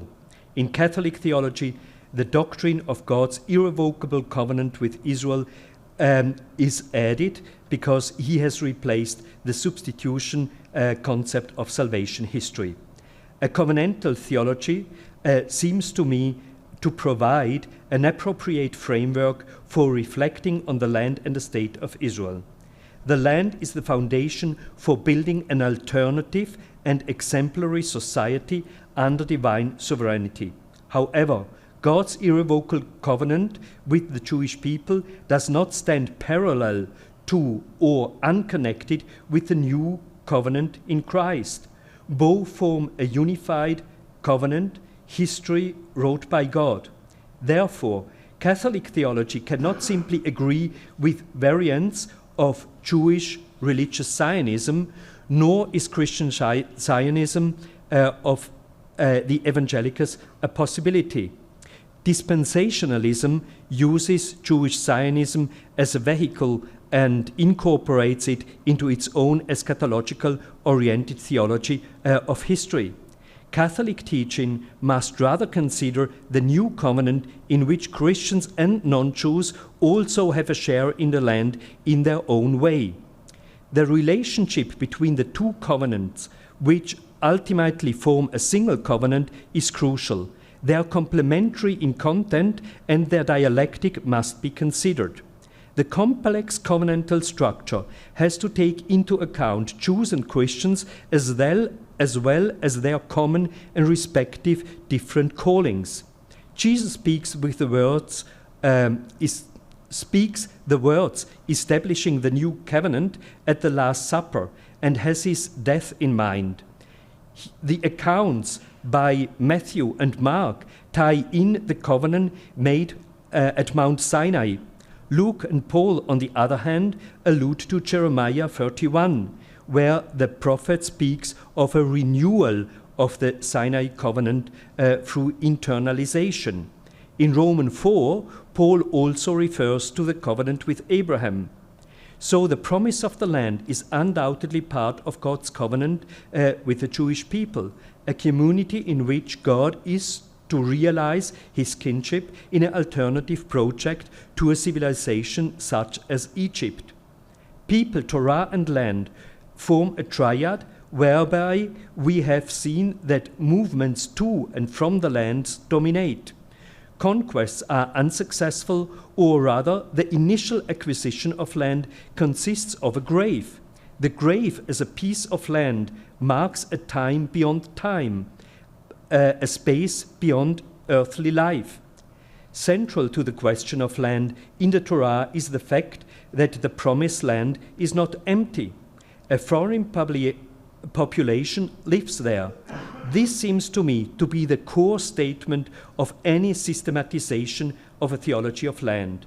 The categories of indigenous is relativized and replaced or complementary to ethical standards. The ethical seems to take precedence over any ontology, as Emmanuel Levinas would say. Thus, the Torah can also be lived outside the land. The Jewish diaspora will have positive meaning, especially from a Christian perspective, which interprets the biblical message and land promise in a strictly universalistic way. The Gospel now depicts Christ as a second Joshua who peacefully gathers the Jewish people in the land. God-fearing people join them. A renewed covenant is established, to which all Messianic believers belong. Precisely as strangers They receive a share in the land, albeit initially symbolically in the tomb in a graveyard purchased through the blood of Christ. But then the churches arise with their living communities and spread in the land. The irrevocable covenant is expanded and its content emphasized, namely by non-violence and respect for the strangers. Can a Catholic theology of the land and state of Israel be further developed out of these findings? In view of the fulfillment quotations in the new gospel, in the Gospels, theology speaks of the fulfillment of the old in the new covenant, or in Christ. Christ was described as the living Torah, as the fulfillment of the Torah. According to this fulfillment logic, the land could be represented in his body, as some theologians argue, for example, Bruno Forte. In a triad of people, Torah and land, he would thus embody not only the people and the Torah as a living fulfillment, but also the third component, the land. This view seems problematic to me insofar as the social life of the Torah seeks to regulate the social life Torah seeks to regulate is completely absorbed into a single person. Of course, Christ is also a collective figure who embodies the people of God. The church sees herself as the body of Christ, but the church is neither absorbed in him. This raises the question of whether life in the land, understood as a social and collective space, should not be interpreted in ecclesiological categories. Is the land not the space of the double covenant, of the double people of God, where Jews, Christians, and God-fearing people should live in an exemplary manner? Is the land a sacrament of encounter, or a sacrament of history, of justice and salvation? Dirk Ansorge, a German theologian, thinks along these lines. He reflects on whether the land and the state of Israel can be interpreted with sacramental categories as a sign of God's faithfulness as a light for the nations. On the one hand, he draws on Louis-Marie Chauvet, who understand Christian existence as a whole, as sacramental, as a symbolic figure that mediates the spiritual in the physical and is realized in the body of the faith community. On the other hand, he introduces the theology of Franz Schupp, who emphasizes the political dimension of the sacramental. Not only ritual action brings divine into space and time, but also ethical action in society and politics.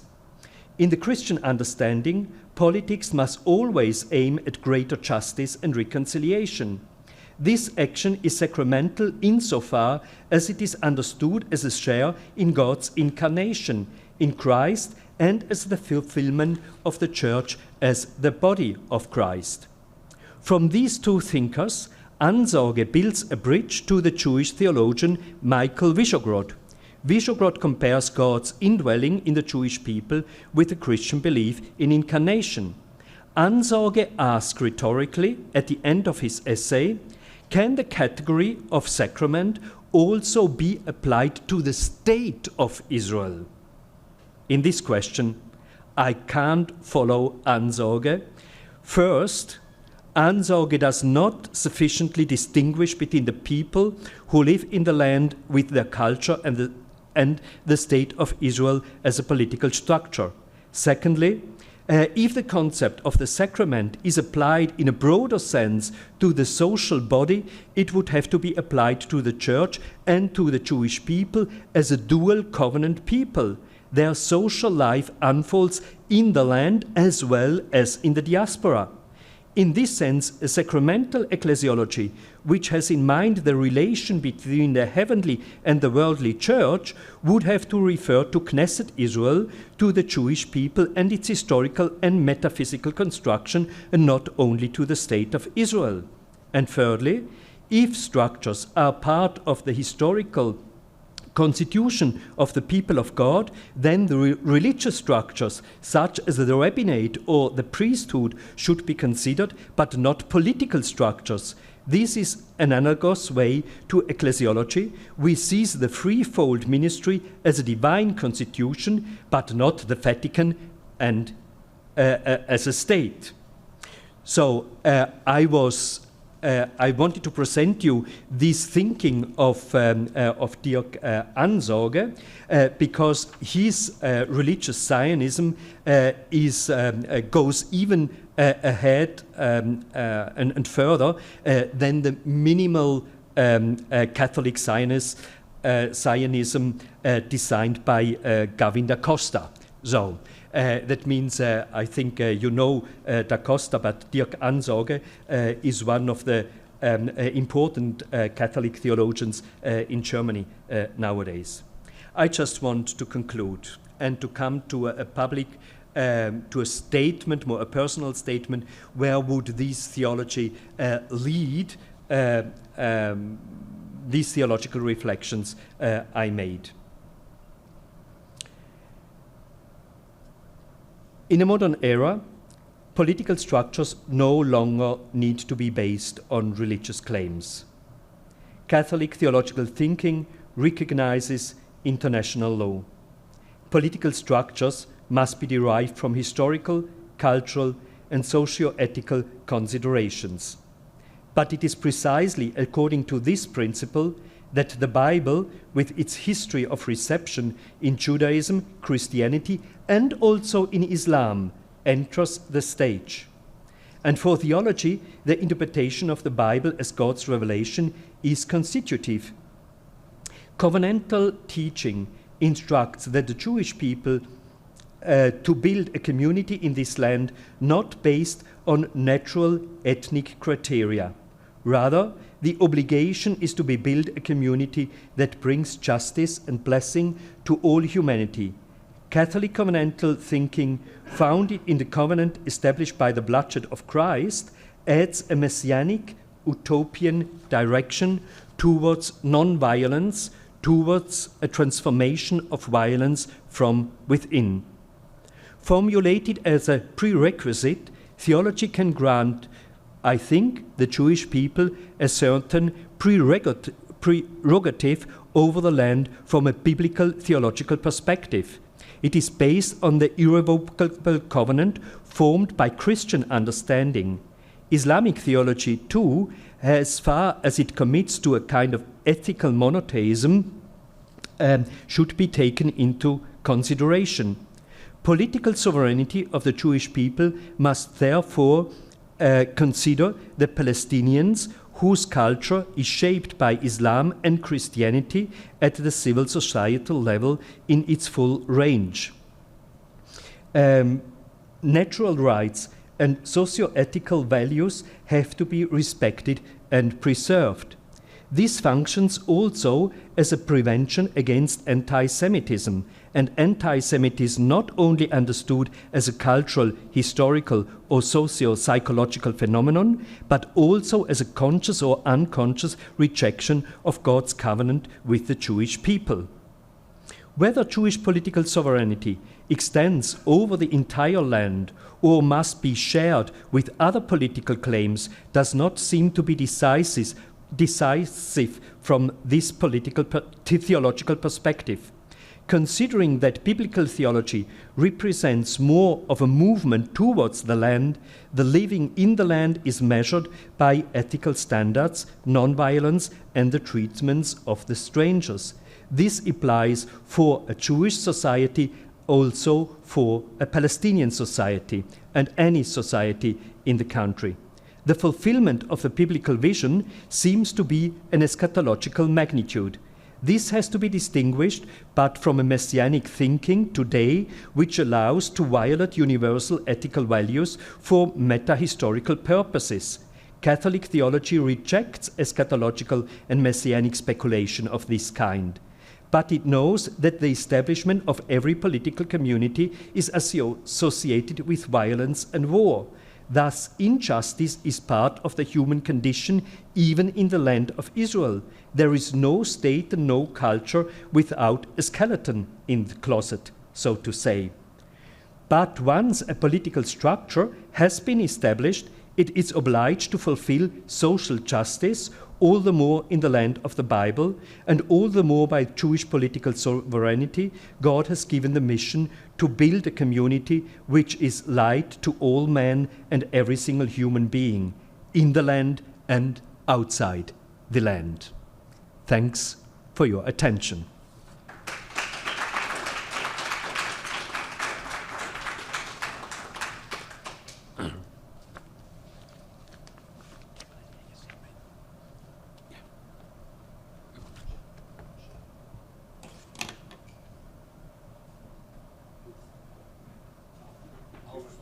I'll field from here.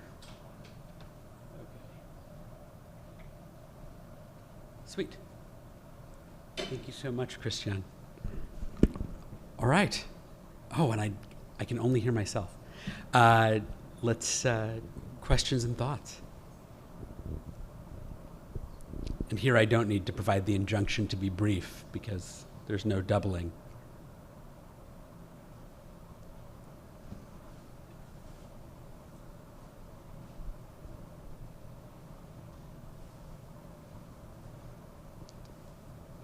Peter, please.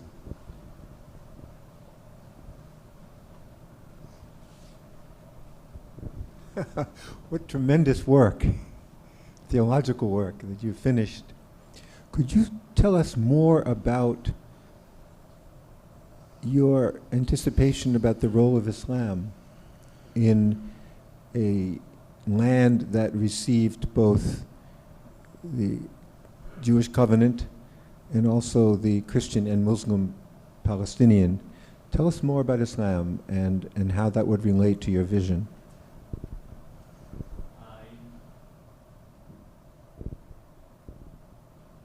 So I'm not a scholar of Islam, and I'm not into Islamic theology, but I see it always as a void in our discussions. And when we have to go into a theology of the land, and we really want to take seriously the Abrahamic traditions and to think about the religious traditions in interplay with politics and societies, I think it's so important because most of the Palestinians and the Arab population are Muslims, and that's the reason why you have to broaden the discussion. So, but I know the commonalities, and that there is no covenantal thinking in traditional Islam, as I hear, and the whole concept of the Dar al-Islam, but I can't go into details here, because that's just not my competence. Elena. Actually, just building upon Peter's question, I think I heard when you mentioned Islam, the relationship between, you mentioned under ethical monotheism, but I was actually wondering, not that much from the Islamic point of view, which I hear is not your field, but do you think there is a space in the Christian covenantal theology for that? Because I haven't, or maybe I didn't hear that while you were talking. So yeah, I think I would stay with that. Is there a space, or what kind of space do you see within a Christian theological covenantal theology for Islam?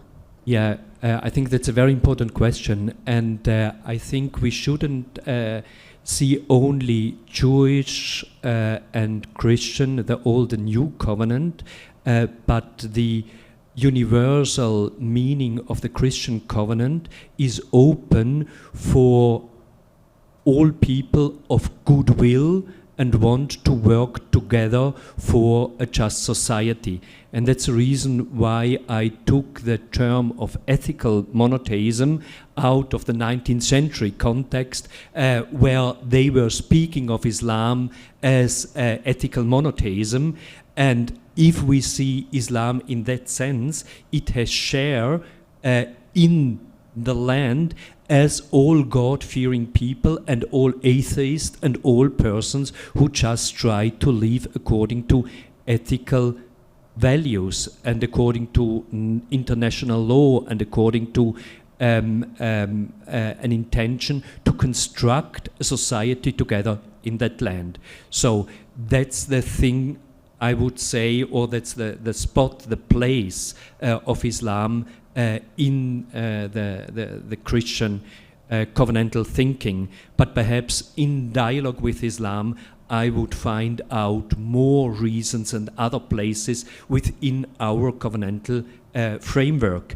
And when I think about Judaism with the Noachidic covenant, Islam would be included as not idolatrous and so as having share also in the land and can be present, because if I understand right, the halakhic thinking, for them it's very important if the population is idolatrous or not within the land, and there is a difference outside Eretz Israel or in Eretz Israel.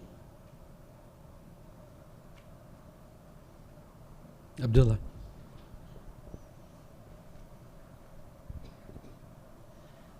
Thank you very much for this wonderful presentation. I just have a question in terms of looking into the covenantal theology, comparing the Jewish covenantal theology and the Christian covenantal theology, especially with the theology of the land. And if I put the land vis-a-vis the temple, so if the covenant, if the Jewish covenant concerning the land, and if we think about perhaps the theologically the Christian covenant, which is the body and blood of Christ as the temple of the body. So I was wondering if there could be some kind of a bridge between these two covenantal theologies together.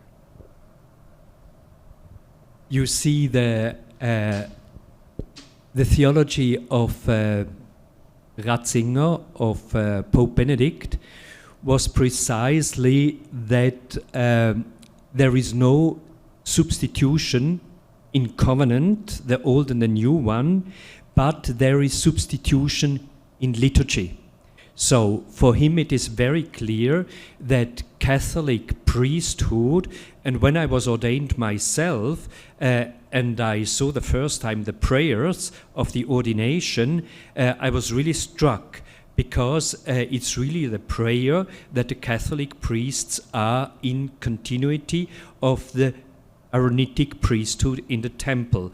So that's the reason why Benedict in his essay in 2018 made this distinction, and he went through which elements are substituted, although the covenant as covenant is not substituted. And that's really a question I would give to religious Zionism. How important is it to rebuild a third temple?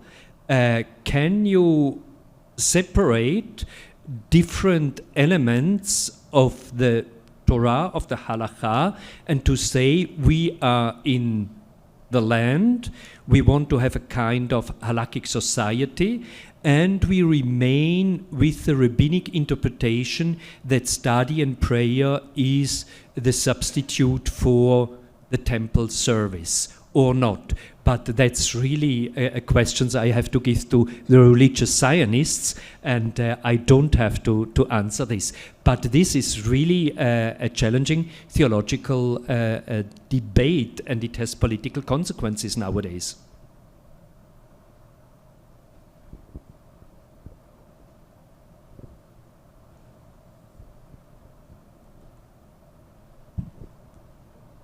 Dan. I'm asking for myself. Are other lands significant in Catholic theology? Or how does Catholic theology think about the attachment of other peoples to their lands? You might have addressed this in some way at some point. But I think of both of indigeneity on one spectrum, and you address that in a particular way, but I'd like you to think about that more. Certain people are indigenous to certain places. What should the significance of their attachment to land be from the perspective of doctrine, perhaps, or Catholic life? But then there's also the question of attachment to particular kinds of nation states. And so we could think about Catholic integralism as another trajectory as well. And both of those seem relevant to how we're talking about the land, Israel, Palestine, but there's other applications of those dynamics in other places as well. And does that parallel thinking help talk about this topic?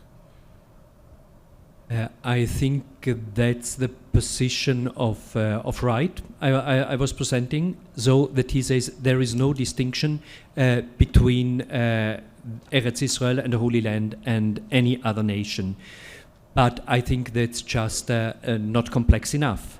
And of course, for me, the center point I try to focus, why does God, according to the biblical narrative, lead one population into a land there we have already indigenous population? Either that's a cynical God, if we see it from a non-believing perspective. If we see it from a believing perspective, we have to make some sense out of it.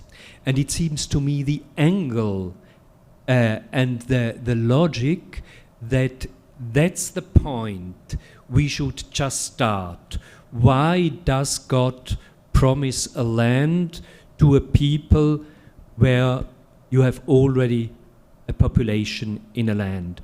And it's not the relationship of the calling of the people who are called by God, and I'm speaking now in general terms, not the Jewish people, but in general terms. Is it not the sense that the people who is called into this land has to relativize notions of ethnicism, of indigenous value, so just to relativize it from a natural thinking to a more ethical thinking? I go with Levinas, from a more ontological thinking to a more ethical thinking. And is that not just the point?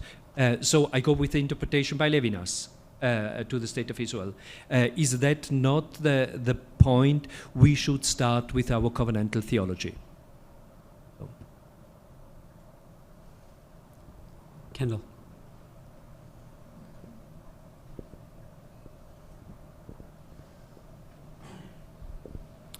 So I want to follow up on that.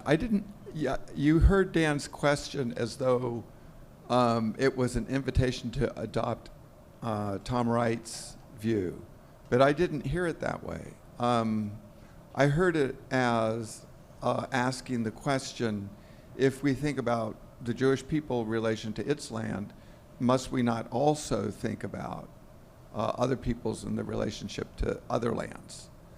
And that's not what Tom Wright is doing. He's excluding Israel's relation. And so I don't know whether that was where Dan was going or not, but it seems to me that the plausibility of Christian theologies of the Jewish people in the Holy Land suffers to the degree that we aren't able to articulate other accounts. And I'm not sure exactly what those would look like. I think you could develop those accounts in ways that are very consonant with Levinas. It's not a call for a metaphysics of indigeneity, blood and soil.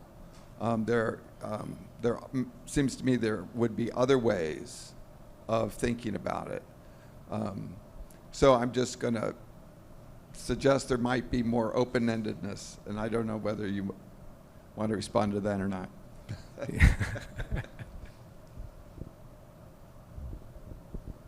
If you are talking on two people in that land, and do we have different arguments for the establishment of society and for living there? Or do different people need different reasonings and arguments to living in that land? and I go more in a pluralistic argument that we need different arguments for different groups to be in that land, and not just to say the Jewish people has the natural right from a biblical perspective. For the Jewish people, I would go in a different argument, but it's always it's accepted by a faith community, but of course in an international community this wouldn't be any argument. So and that's the reason why how do we bring religion and international law and politics together? I think what we have in the Middle East is just exemplary what we have in all places of this world, how politics, ethics, theology can or could go together, and we have to struggle with it now in Eretz Israel. But of course that's a challenge, I think, for all relationship between these different realms of culture.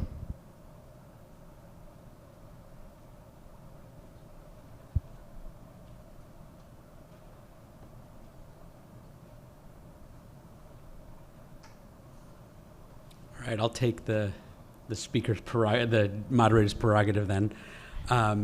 Thank you for this very provocative paper. I cannot help but notice that, and this was present in Maayan's paper as well, this entanglement of two categories, right, land and state, and that thinking through state with the help of land.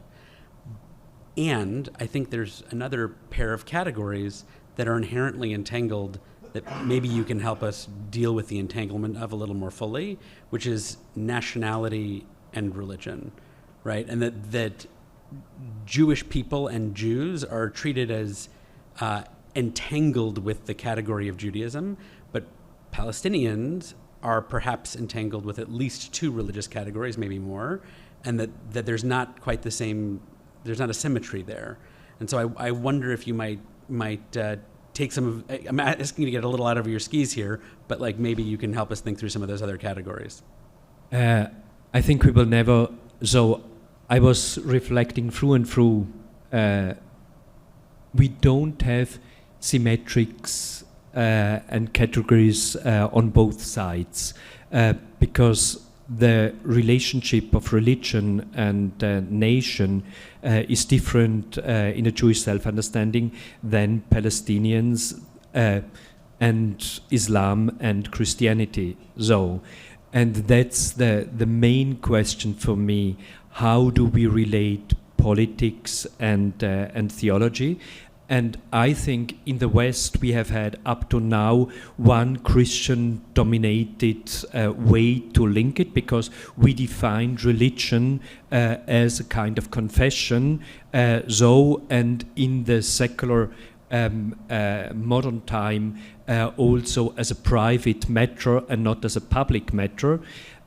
So we have to rethink our concept of secularization completely. I think it failed, though it worked for some time in a European context, Christianity and politics, and I see Israel tried to apply it by the foundation of the state in a context of the Middle East and for Judaism and politics.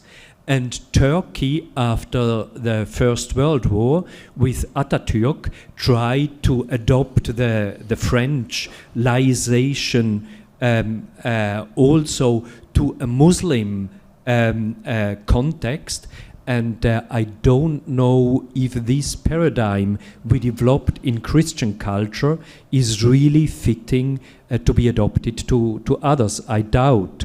And that's the reason we are at the beginning or at the threshold, not only to speak about religions out, and we organize it on a secular level in the Middle East, but we have to redefine how politics and religion goes together in a Christian context, in a Muslim context, and in a Jewish context, and they won't be the same. And are we able to accept differences in argumentation here again? So just I'm going to add a quick follow-up to that, which is now you've given us like a nice tripod to stand on: Christian, Jewish, and Muslim. I wonder if you feel like that challenge, that political theology challenge, is equivalent, perhaps I'm really pushing the envelope here, across, let's say, generally Orthodoxy Catholicism and mainline Protestant thought, setting aside evangelicals for a moment. I wouldn't say no. So, but I see the Catholic position. The Catholic position just switched completely. In pre-modern times, Catholicism was completely it was a separation of politics and state, but of course there was a truth claim for the public sphere in Catholic teaching, and finally with Vatican II, the Catholic Church adopted a more or less Protestant interpretation of the relationship of religion and politics. And when I see the Jewish and rabbinic interpretation, we have the movement in the other direction, where we have had rabbinism outside of politics and now a religious Zionism. So it's not stable and it's not fixed within one tradition how politics and religious are related. Thank you. David, please.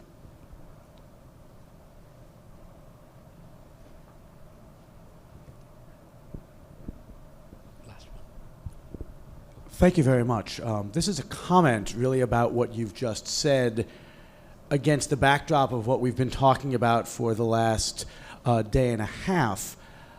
I feel like you've put your finger on a theme that we keep on coming at, the asymmetries involved really in the field itself, whether the field is Christian-Jewish relations or the field is Israel and Palestine, and the internal diversity within the very categories that are then asymmetrical relative to one another. I wonder if you have any insights that can help us to navigate the challenges inherent to a field that is so asymmetrical in so many different ways.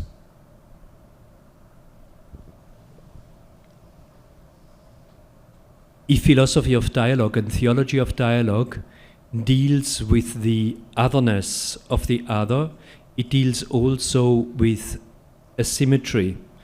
And if our human relationships should in some sense reflect our relationship between God and us, we have always asymmetries.